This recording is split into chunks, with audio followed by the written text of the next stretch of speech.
Also, okay. Let's get on to this very quickly. The Petro queues is one story a lot of Nigerians are unhappy about this morning.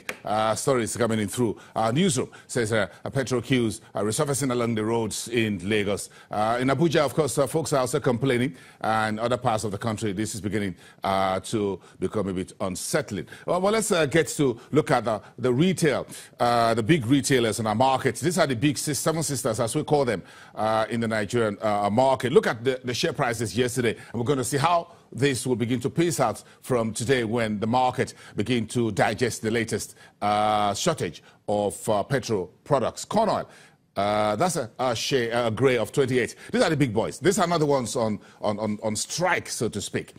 These are the ones under the Major Oil Marketers Association of Nigeria. They're called MOMAN. That's where the big boys are. Then you have the smaller independent retailers called IPMAN. So there is the IPMAN folks who have, they're the ones who says they're not upset with the NNPC, say they're not getting enough petrol products in their tanks. 40 oil, after a very rapid rally last week, now down 2.17% to start the new week. That's a shade of red. Double One PLC, formerly Mobile, lost 4.66%. So those two bellwethers drag the market. If you look at the flip side, then you find Seplat gaining 0.61% and Total up 0.84%. A bit of a balancing out there. That sector was down when the market finishes. So the big conversation this morning is around the Petro, and Bolanle Olutosin, who is one of the economists and research analysts at Financial Derivatives Company, as here this Tuesday. As we get ready to move across the country, we all know Lagos is where folks come to do some shopping in bulk, in wholesale, and transport them to other parts of the country. So this is the gateway for business. And where you have petrol scarcity in Lagos, where I work, live and play, then there's some problem. Bolanle, good morning. Good morning. It's good to have you. Thank We you. thought we were not going to have this piece of news. Well, this is something that we've seen every year, apart from last year. 2016 was the only December that we didn't see, fuel scarcity. But it seems like it's the trend. Every December, you hear a situation where there's fuel scarcity. What are we going to do? The transportation cost has increased. How do we, Balance things out. Balance things out during December. And it seems like, some of these markets, as they understand that this is the time where it bites the hardest. People have to travel for Christmas. People have to, move around, sort some things out and others. So it actually disrupts, movement and activity, both on the producer side, even for consumers. People traveling, back and forth, looking for ways to buy, shop for Christmas, buy things that they will probably use for the December period. So we don't understand the reason why this fuel scarcity is here now. It seems like some of these marketers actually have the fuel, but the expectations that, they might not get as much fuel for the next week, 2 weeks after, they might as well hoard whatever they have now. I read the newspapers, and I'm sure you also do. Yeah. When these marketers say, look, there is no enough supply from or import from the NNPC, which holds almost 100% monopoly of importing petrol into the country, which is the #1 consumer products of petrol products. Then they say, look, because of that, they don't get enough supply, and they get demand that is very heavy. Yeah. That's very high. Again, because at this point in the year, so as you rightly said, a number of folks, retailers, commercial, those who do merchandising, come to Lagos and they spend days trying to buy goods in bulk, then they go resell. So there are a lot of activities at the ports and at the markets in Lagos at the end of the year. Yeah. But just last week or so was when the NNPC, or I guess the Ministry of Petroleum Resources, says we have enough fuel in the storage.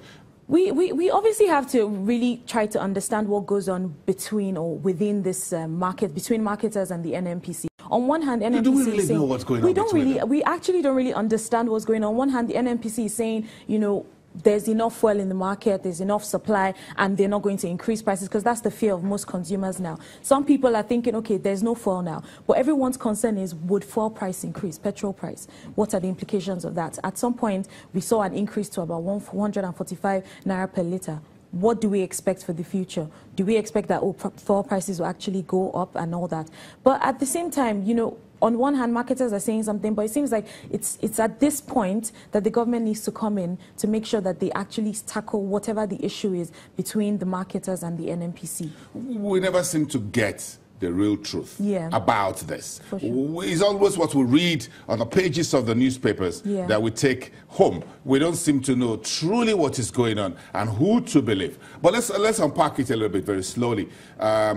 Yes, NNPC says, or the government on that side says, there's no price increase. Yes. So to date, we can trust the government. There hasn't been any increase in prices. But again, we've seen crude oil prices go up. Yeah. And that affects how much the government pays in bringing refined products into the country. That is one issue. Yeah, definitely. And yeah, that makes sense. So if crude oil price has actually increased to about 62. It's actually 62 now. It has actually gone down since the OPEC meeting, but it's about 62. At the beginning of the year, we had as low as 25 dollars per barrel.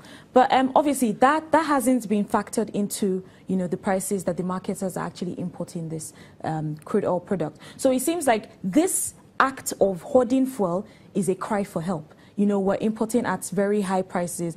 What should we do? We need prices to go up and all that to help cover our cost or, match up the cost that has actually, so that's the conversation that is not in the news. Yeah. It's not in the newspaper. So if you think deeply about it, it almost seems like a cry for help. These marketers are like, we are not going to take the 145 naira because the price of crude oil has gone from 20, 25, 30, 40, 50 to 60. Exactly. So they got to source naira at the market rate to import Petro in dollars and pay the vessels in dollars and all the haulage, the CIF and whatever goes into that. Then they offload it all in dollars. So then exactly.